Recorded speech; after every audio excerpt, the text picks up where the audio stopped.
मित्रों नमस्कार। आज मैं जो वीडियो प्रस्तुत कर रहा हूँ उसका टॉपिक है आज़ादी के बाद भारत में योग का पुनर्जागरण या पुनरुद्धार और विकास। जैसा मैं अक्सर कहता हूँ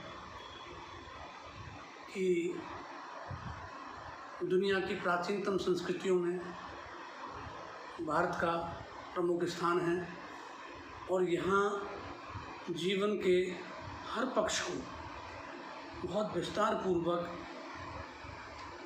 तत्काल प्राचीन काल में विद्वानों ने विस्तार से उस पर अपने विचार व्यक्त किए हैं और जीवन को किस तरह से एक सुखद, सरल और भव्य बनाया जाए इसके लिए प्रयास रहे हैं। तो जो योग है, जिसको आजकल लोग ज़्यादातर योगा के नाम से बोलते हैं, और इसका कारण ये है कि अंग्रेज़ी में YOG ना लिख करके YOGA लिखा जाता है, और जो लोग हिंदी वाले हैं वो भी योग के बजाय योगा बोलने में उनको थोड़ा सा शायद थोड़ा ज़्यादा ठीक लगता है। तो मैं दोनों शब्दों का प्रयोग स्थानानुसार करूँगा। तो योग जो है ये उतना ही प्राचीन है जितनी भारत की संस्कृति। भारतीय संस्कृति के प्रारंभ के बारे में निश्चित तौर पर तो मैं भी कुछ नहीं कह सकता, लेकिन जो ज्ञात स्रोत हैं, हम सिंधु घाटी की सभ्यता से भारतीय संस्कृति की शुरुआत मानते हैं, और तभी से हम जो है योग के बारे में भी हमको जानकारी मिलती है।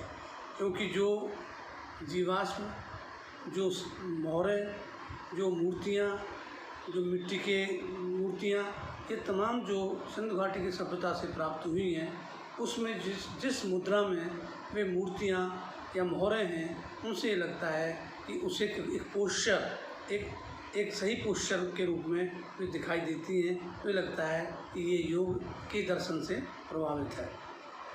योग जो शब्द है ये यूनियन से बना है। अंग्रेजी में यूनियन है, इसका मतलब है जुड़ना। तो यहाँ योग से मतलब ये है, वैसे जो एक लोकप्रिय तौर पर लेते हैं कि आत्मा से परमात्मा का जो मिलन है वह योगा है।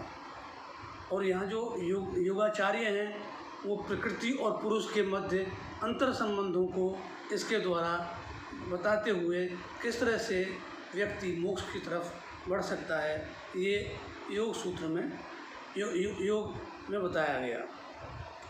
भारत, जैसा कि कहा कि प्राचीन संस्कृति है, यहाँ दूसरी ये जो है सदी के ईसा पूर्व में जब योग सूत्र लिखा गया, तो आप ये देखें कि ये योग सूत्र था, इसके पहले भी योग का ज्ञान हिंदुस्तान में है। और हम ये देखते हैं कि जिस तरह से वैदिक काल में, ख़ास तौर पर ऋग्वेद में, अथर्ववेद में हमें खूब इसके उदाहरण मिलते हैं। उपनिषदों में भी योग के बारे में जानकारी मिलती है, क्योंकि जहाँ तपस्या है, जहाँ चिंतन है, जहाँ समाधि है, सोच है, तो वहाँ निश्चित रूप से योग होगा ही होगा। तो योग जो है भारत के जो एक षड्दर्शन का एक ग्रुप माना जाता है, 6 दर्शन जिसमें आते हैं, उसमें योग को भी एक दर्शन का स्थान प्राप्त है।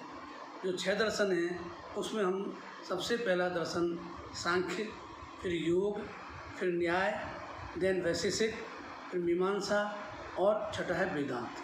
तो जो 6 ये दर्शन के स्कूल्स हैं, इनको हम आस्तिक दर्शन कहते हैं।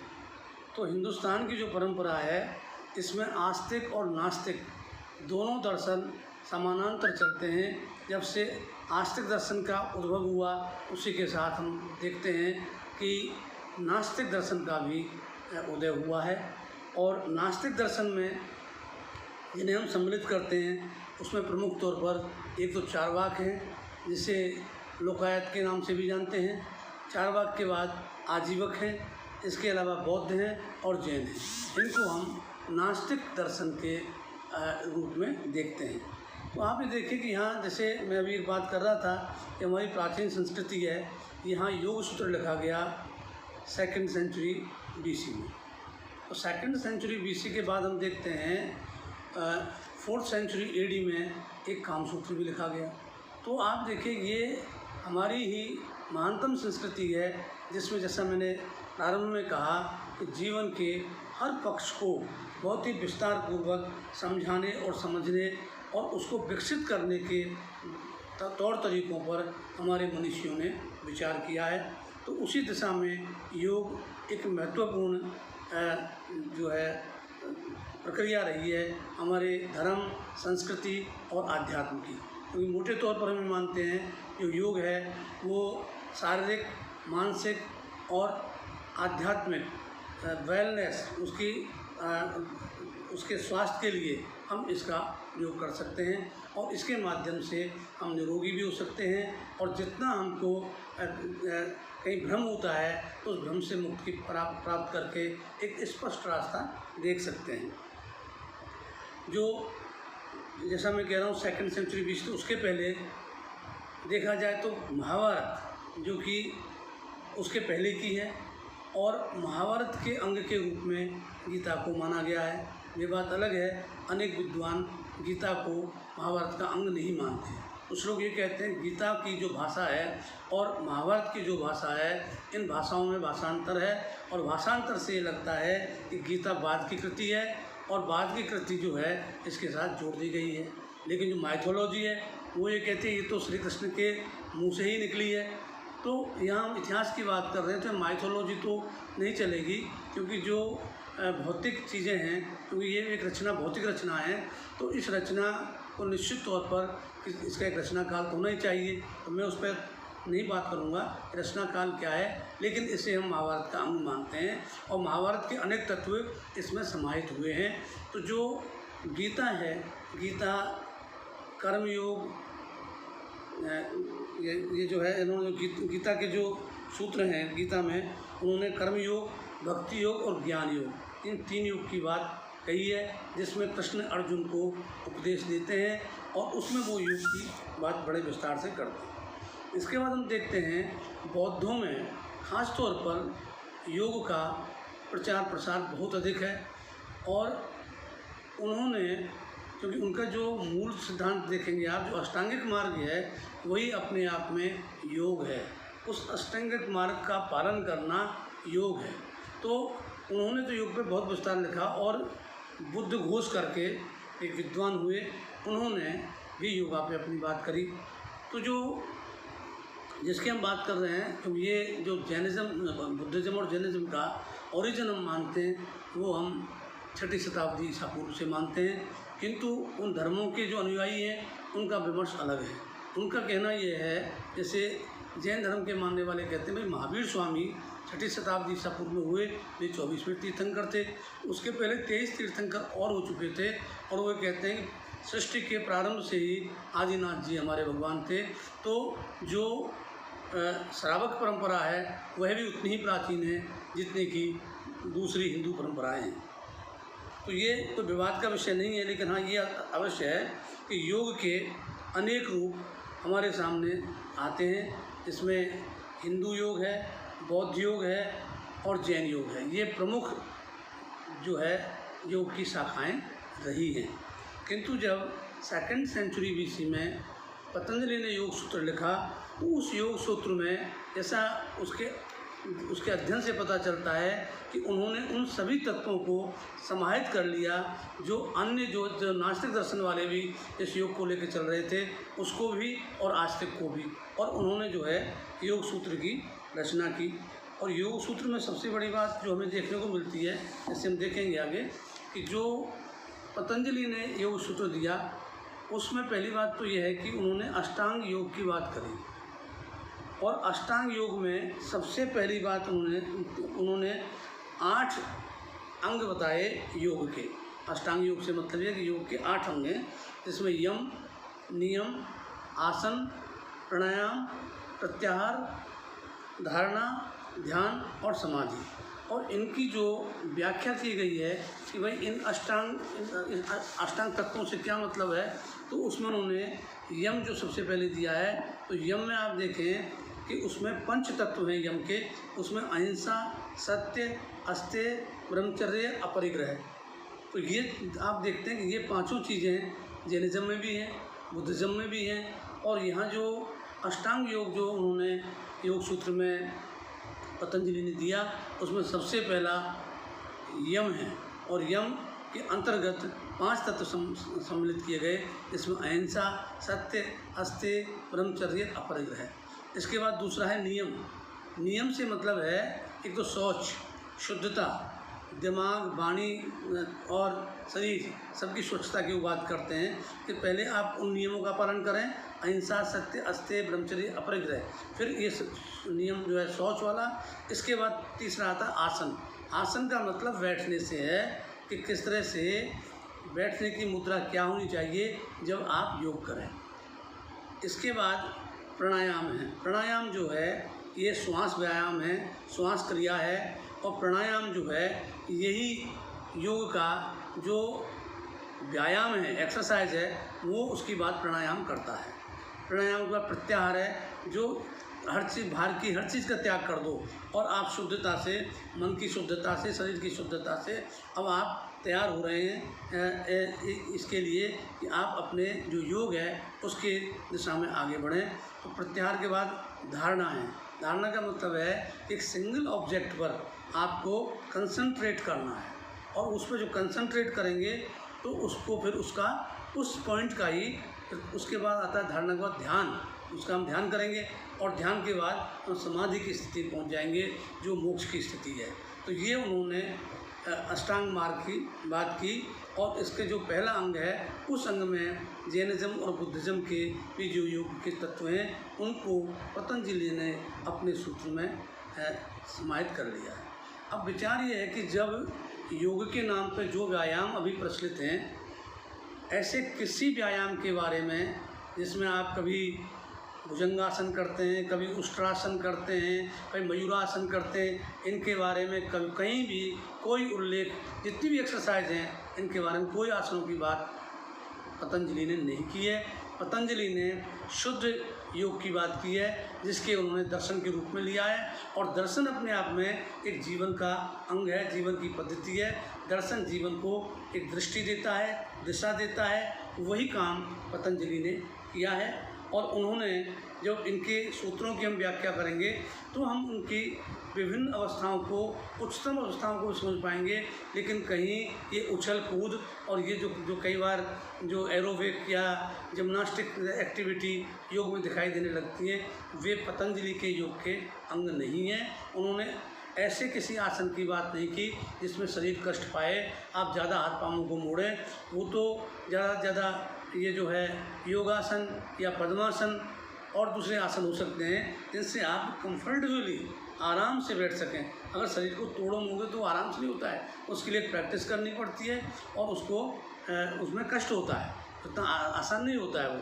जबकि ये कह रहे हैं आसान जो एक जिसमें आप कंफर्टेबल फील करें वैसे आपको आसन करना है। अब ये प्रश्न उठता है कि ये आसन आए कहाँ से। तो ये बताया जाता है कि योग के भी, जैसे मैंने शुरू में कहा, अभी कहा कि गीता में 3 योग की बात उन्होंने की, कर्म योग, ज्ञान योग और भक्ति योग। और इसके बाद देखें हम तो एक हठ योग का नाम बहुत सुनाई पड़ता है। और हठ योग जो है ये जो वैष्णवाइट्स हैं, जो वैष्णव नाथपंथी हैं, उन्होंने हठ योग किया।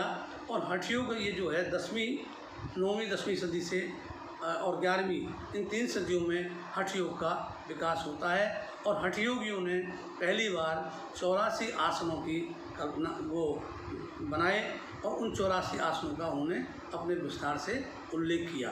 तो वे 84 आसन हठ योग का अंग हैं, वो पतंजलि योग का अंग नहीं है। पतंजलि ने तो एक बेसिक दर्शन दिया और भी चीज़ें थी उसमें। ऐसा नहीं कि वो बिल्कुल भी एक्सरसाइज की, व्यायाम की बात नहीं करते, वो व्यायाम की बात करते हैं। लेकिन वो व्यायाम ऐसा व्यायाम है जिसमें उछल कूद नहीं है, खड़े होना भी नहीं है, वो बैठ के ही होना है।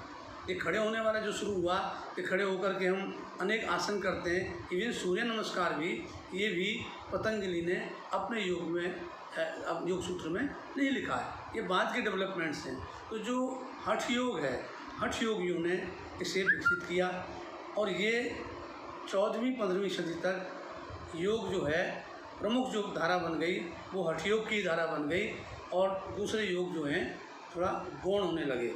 लेकिन 15वीं सदी के बाद हमको ये दिखाई देने लगता है कि हठ योग भी लुप्त हो रहा है और जो पतंजलि का योग है वो पतंजलि का योग भी गायब हो रहा है।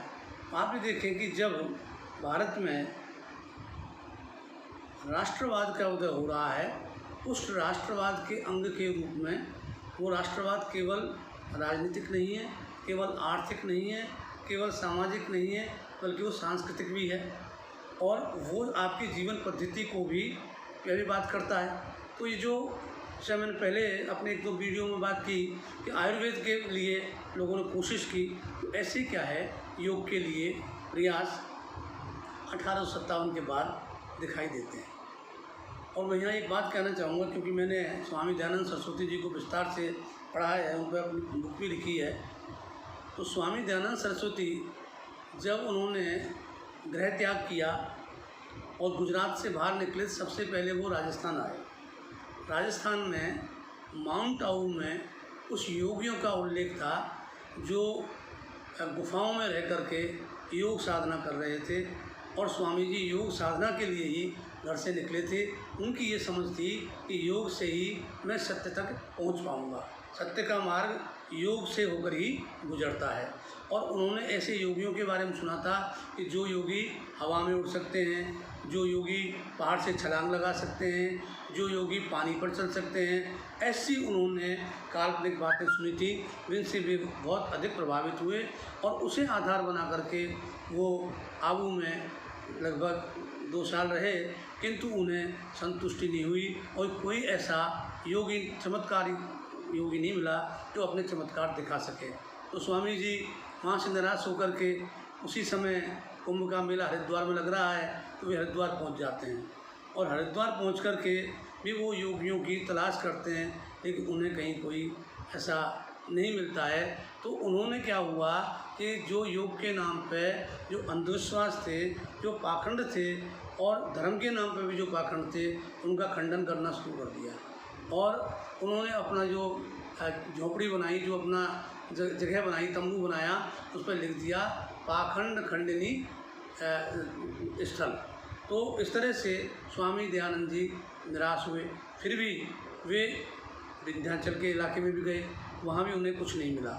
तो स्वामी जी योग तो हमेशा करते रहे वो, लेकिन वो योग उनका जो पतंजलि का योग है, जो आपके यम नियम आसन और ये जो है आपका प्राणायाम प्रत्याहार धारणा ध्यान समाधि जो इनकी बात करता है, इसी को उन्होंने भी अपनाया और उसी को वो अपने नियमित रूप से करते रहे।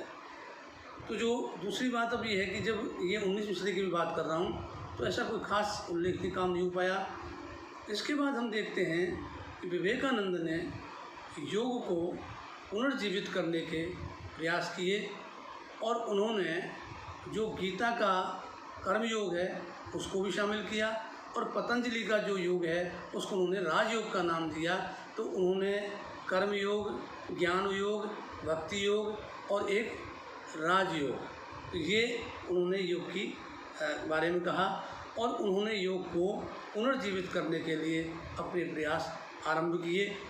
और इधर हम देखते हैं कि जो थियोसॉफिकल सोसाइटी है, थियोसॉफिकल सोसाइटी के जो संस्थापक हैं वे पश्चिमी लोग हैं, पश्चिम से प्रभावित हैं, किंतु उन्होंने भी योगा को अपनाया और वे माध्यम बने योग को पश्चिम में पहुंचाने के, जो कि पश्चिम में योग हम ये देखते हैं कि भारत से पहले लोकप्रिय हुआ, लेकिन भारत के लोगों ने ही उसे लोकप्रिय किया और वहाँ से लोकप्रिय होने के बाद फिर भारत में इसका पुनर्जीवन और पुनरुद्धार होता है। तो विवेकानंद जो हैं वो पतंजलि के योग सूत्र को ही उन्होंने अपनाया और उन्होंने जो प्रमुख जो पॉपुलर योग है वो कर्म योग, भक्ति योग, राजयोग और ज्ञान योग, इनका उन्होंने प्रचार प्रसार किया। और इसके साथ में जो थियोसॉफिकल सोसाइटी वाले हैं उन्होंने भी ये योग का प्रचार किया है। और सबसे बड़ी जो इस की विशेषता है, जब विवेकानंद 1893 में ये वर्ल्ड पार्लियामेंट ऑफ रिलीजन्स हुई शिकागो में, वहाँ जो उन्होंने अपना भाषण दिया उसमें उन्होंने जो भारतीय दर्शन, भारतीय धर्म, भारतीय योग, इन सब की जो श्रेष्ठता है और ये जो अन्य संस्कृतियों से और अन्य आध्यात्म से अलग है और ये ज़्यादा विकसित है, प्रखर है, तो इसको उन्होंने जो है बड़े विस्तार पूर्वक रखा। और यहाँ से हम देखते हैं कि योग का थोड़ा चलन वो जो है प्रभाव दिखाई देने लगता है। तो जो मैं बात कर रहा था कि मध्यकाल में ये आसनों का जो हठ योग है, उन हठ योगियों ने आसन जो है बनाया। अब आसनों के बाद हम देखते हैं कि फिर भी जब तक हम लोगों को आज़ादी नहीं मिली तब तक योग आगे तो नहीं बढ़ा, किंतु इसकी शुरुआत उसी समय जिस तरह से 1910 के बाद ख़ास तौर पर, क्योंकि 1905 का जो स्वदेशी आंदोलन है वह स्वदेशी आंदोलन भारत के स्वतंत्रता संग्राम की एक प्रमुख सीढ़ी था। और वहाँ से हम एक गुणात्मक परिवर्तन आज़ादी की लड़ाई में आते हैं। और वो गुणात्मक परिवर्तन यही है कि जो चेतना है वह और अधिक विकसित है और चेतना बहुआयामी है और सभी क्षेत्रों में चेतना दिखाई दे रही है। तो ये जो आधुनिक काल में एक तरीके से कहिए 20वीं सदी के जो दूसरी दशाब्दी मतलब 1910 के बाद 1920 के आसपास हम देखते हैं कि इसका योग का पुनर्जागरण होता है। और पुनर्जागरण जो है इसमें खास तौर पर हमने देखा जो हठ योगियों की आसन शैली थी उसके साथ पश्चिम की जो कसरत शैली है, जिम्नास्टिक शैली है, इन दोनों के ब्लेंडिंग से, इन दोनों के मिक्सचर से एक नया अवतार योग का तैयार किया। और इस नए अवतार को तैयार करने में सबसे प्रमुख भूमिका दो लोगों का आता है। एक तो श्री योगेंद्र हैं, स्वामी योगेंद्र, और दूसरे हैं कुवलयानंद। तो ये कुवलयानंद जो हैं ये ये महाराष्ट्र के रहने वाले हैं और इन्होंने लोनावला में 1924 में Kaivalya Dham health and yoga research centre की स्थापना की। और ये जो health and yoga research centre Kuvalayananda ने कैवल्य धाम के नाम से स्थापित किया 1924 में। इसमें मुख्य उद्देश्य था कि जो योग है उसको हम वैज्ञानिक विधि से करें, और वैज्ञानिक विधि से इन अर्थों में कि जो हम इसमें एक्सरसाइज सम्मिलित करें उन एक्सरसाइजों को हम वैज्ञानिक तरीके से एक्सप्लेन भी कर सकें। और इसके लिए उन्होंने पश्चिम की जो जिम्नास्टिक पद्धति है उसको इनकार नहीं किया, उसको भी लिया। और जो हमारा मूल योग है और उसमें भी जो आसनों वाला हठ योग है इसको सम्मिलित करके उन्होंने ये काम किया। उन्होंने 1920 में योग मीमांसा नाम की एक पत्रिका निकालना शुरू किया जिसके माध्यम से योग का प्रचार प्रसार शुरू हुआ। और दूसरे जो मैं बोल रहा था ये श्री योगेंद्र स्वामी हैं। तो योगेंद्र स्वामी जो हैं वो भी, उन्हें हम ये मानते हैं कि वो मॉडर्न योगा के पिता थे। तो उसने आधुनिक योग के जनक उनको कहा जाए कोई आश्चर्य नहीं होगा। किंतु उन्होंने हिंदुस्तान में बॉम्बे में दादा भाई नौरोजी के यहीं पे योगा इंस्टीट्यूट की स्थापना की थी 1918 में, और 1919 में वो बाहर चले गए। तो उन्होंने फिर यूरोप और अमेरिका में योग का प्रचार प्रसार किया, वहाँ काफ़ी उन्होंने बढ़ाया, लेकिन उनके जो इम्पैक्ट है वो हिंदुस्तान में दिखाई देता है क्योंकि वो कुछ माध्यमों से यहाँ पहुँचा। और उन्होंने वही साइंटिफिक योगा की बात की कि जिस योगा को हम जिसकी मेजरिंग हो सके, क्वांटिफाई हो सके, जिसका हम मात्रात्मक जो हम बता सकें और उसको हम जो है पूरी तरह से व्याख्या कर सकें। उन्होंने इवन जो हठ योग की आसन क्रिया थी, उन आसनों को एक्सरे भी किया और एक्सरे करके शरीर के विभिन्न अंगों की पोजीशन क्या रहती है उनका अध्ययन करने का प्रयास भी किया। तो जो योगेंद्र स्वामी हैं, इन योगेंद्र स्वामी का योगदान पश्चिम में जा कर के जो उन्होंने योग का ज्ञान यहाँ से अर्जित करके ले गए और वहाँ की जो विज्ञान थी उनको मिला करके एक नए योग को जन्म दिया। और उन्होंने भी वही हठ योगियों और जिम्नास्टिक के आसनों को एक साथ उन्होंने भी मिलाया। तो आप ये देखें 1924 और 1920 की बात मैं स्वामी ये कुवलयानंद की कर रहा हूँ। ये कुवलयानंद बड़े महत्वपूर्ण हुए क्योंकि जो कुवलयानंद हैं उन्होंने जिम्नास्टिक का तो सहारा लिया ही, लेकिन उनके शिष्यों ने जो योग है उस योग को आगे बढ़ाने में महत्वपूर्ण भूमिका अदा की। और इसमें जो इनके अनेक शिष्य थे, लेकिन एक प्रमुख शिष्य हुए जिनका नाम था के पट्टाभी जॉयस।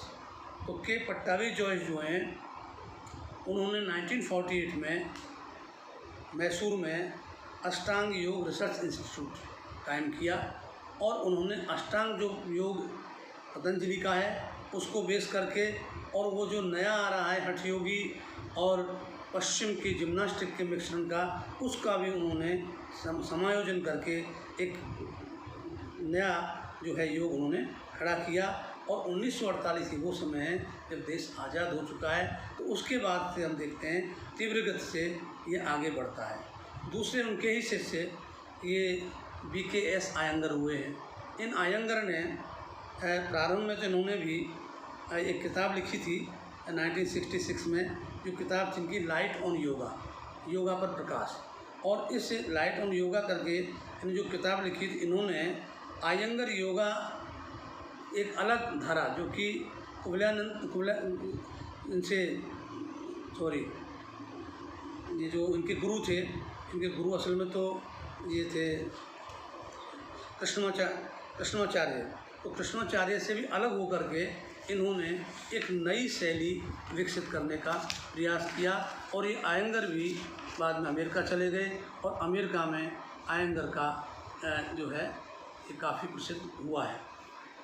और जो ये जो है 20th सेंचुरी, क्योंकि 20th सेंचुरी में जो और हैं इसमें एक विक्रम चौधरी ये बंगाली थे, और विक्रम चौधरी ने जो है बुद्ध घोष करके एक योगाचार्य थे बंगाल के, उनके शिष्य थे ये, लेकिन ये अमेरिका चले गए। और विक्रम चौधरी ने विक्रम योगा के नाम से अपना अलग जो है योगा विकसित किया। और इन्होंने बाद में इनके ऊपर अमेरिका में कुछ ऐसे लांछन लगे जिनकी वजह से ये अमेरिका छोड़ करके आ गए।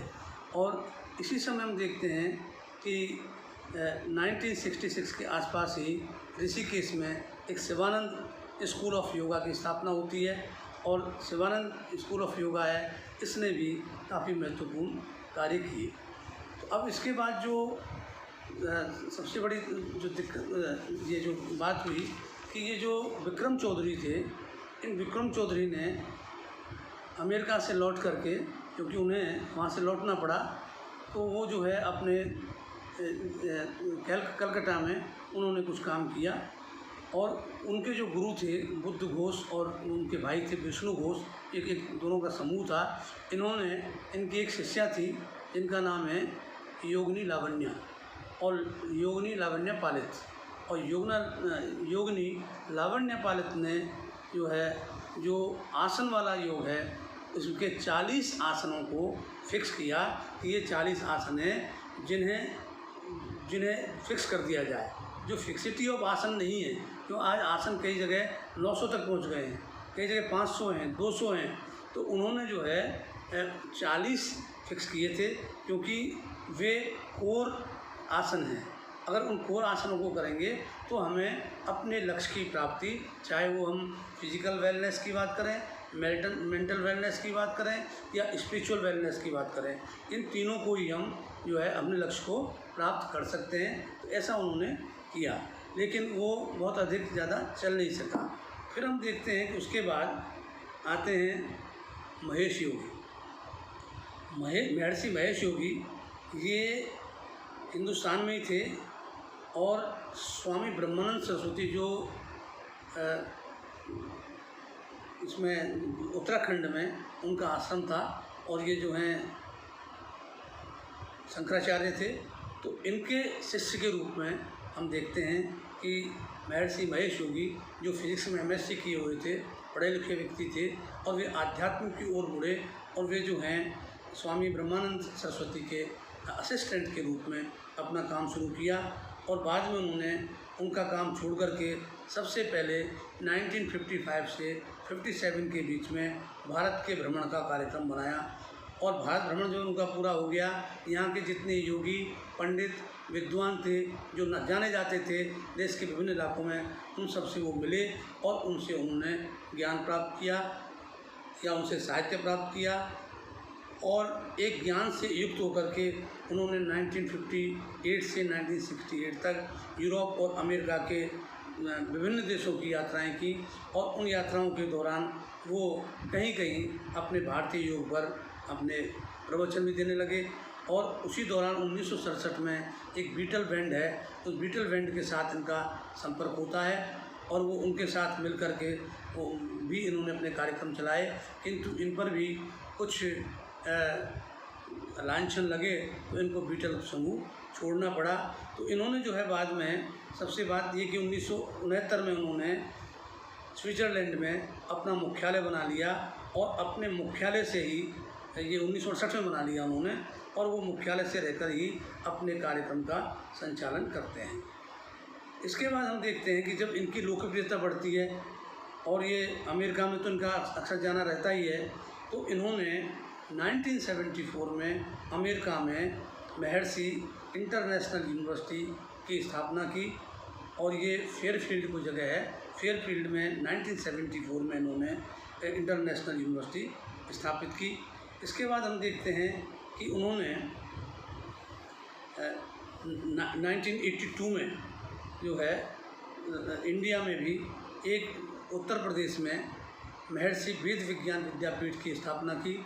और महर्षि वेद विज्ञान विद्यापीठ किसी यूजीसी या किसी गवर्नमेंट बॉडी से रिकॉग्नाइज नहीं था, ये उनका अपना उपक्रम था। और इसने जो 1982 में ये जगह है यहाँ पे जो स्थापित हुआ यूपी में, इसमें सबसे बड़ी बात ये थी कि इन्होंने जो योग है और जो वैदिक विद्या है, उन दोनों का प्रचार प्रसार किया, और योग और वैदिक विद्या के लिए पंडितों को तैयार करने का काम उन्होंने इस विद्यापीठ के माध्यम से शुरू किया। और इस विद्यापीठ में जो निःशुल्क लोगों को शिक्षा दी गई, और वो ये कहते हैं उन्होंने 50,000 ऐसे लोग तैयार किए जो वैदिक ज्ञान और योग का प्रचार प्रसार ही करने में नहीं, बल्कि उसको समझने और समझाने में भी पारंगत थे।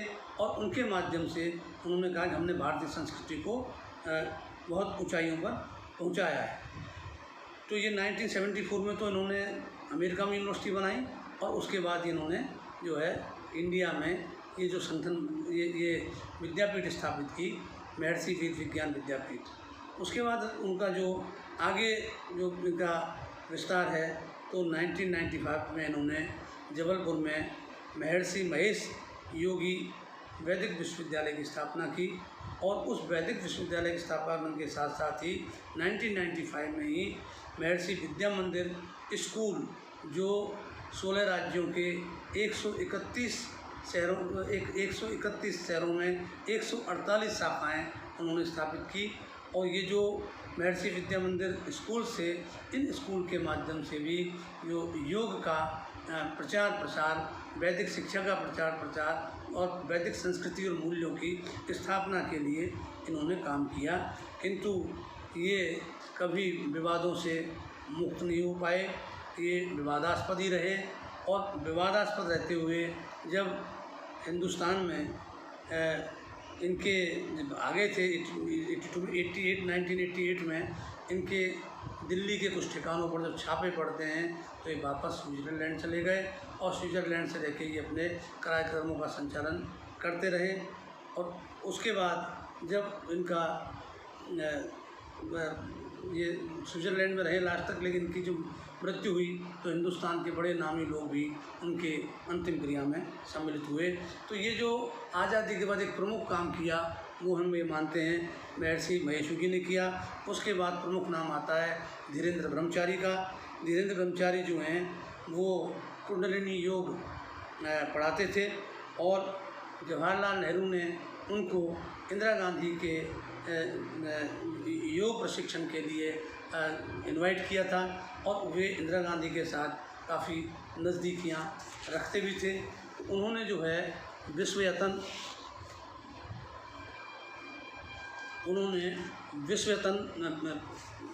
योग आश्रम स्थापित किया दिल्ली में। और जो विश्वयतन योग आश्रम है ये अब Morarji Desai national institute of yogic research के नाम से ये जाना जाता है।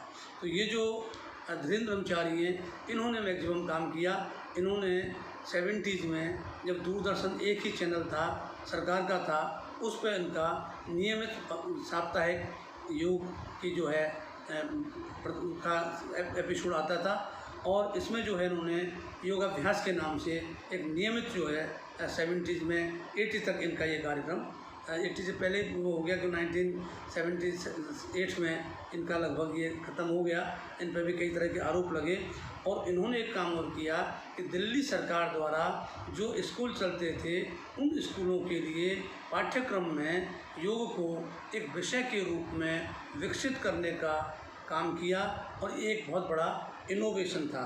तो ये जो धर्मेंद्र हैं, इन धर्मेंद्र का जो आचार्य धीरेन्द्र ब्रह्मचारी धीरेन्द्र ब्रह्मचारी के जो विश्वयतन आश्रम हैं इसकी शाखाएं कश्मीर में जम्मू में भी थी और जम्मू में तो इनका एयरपोर्ट भी था और इनके बारे में बहुत तरह की कहानियाँ प्रचलित थी। इनका एक आश्रम गुड़गांव में भौंसी में था और इसके अलावा मन्ना तलाई जो सबसे प्रमुख इनका बड़ा एस्टेब्लिशमेंट था जम्मू में। और इसके अलावा जो कटरा है, कटरा में भी इनका एक कैंपस था। तो ये 3 कैंपस बाहर थे और एक कैंपस दिल्ली में था और इसके माध्यम से इन्होंने योग को एक जो है मुख्य धारा में ला दिया। किंतु बाद में इनके ऊपर हथियारों की तस्करी के आरोप लगे और कई तरह के आरोप लगे तो इनका जो है वो काम ख़त्म हो गया। इसके बाद आचार्य रजनीश आए। आचार्य रजनीश ने भी उस डायनेमिक मेडिटेशन, डायनेमिक योगा की बात करी और उनका जो योगा है उसमें नृत्य, गीत, संगीत ये सब कुछ भी सम्मिलित रहता था।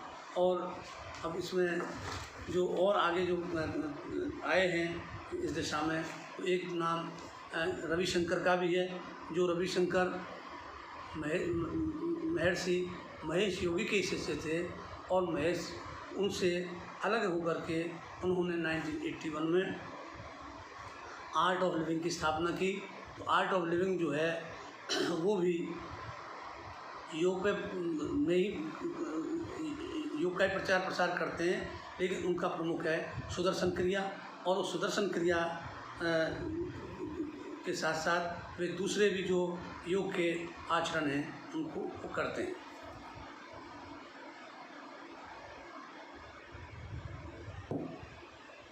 और अंतिम जो चल रहे हैं वो पतंजलि योगपीठ है। पतंजलि योगपीठ के बारे में तो अब इस एक वीडियो में क्या कहें, उस पर तो एक वीडियो अलग से बनाया जा सकता है। तो वो जो है योग प्लस बिजनेस, तो व्यापार और योग मिला करके वो चल है। क्योंकि जो कभी आप देखें भी विकिपीडिया में तो कहते हैं is a yoga guru and businessman. तो अब आजकल ये चर्चाएँ आम हैं, उस पर अलग से एक हो सकता है। तो अब मैं जो खास बात कहना चाह रहा हूँ वो ये है कि सरकार की ओर से इनको कोई समर्थन अब तक योग गुरुओं को नहीं मिल रहा है।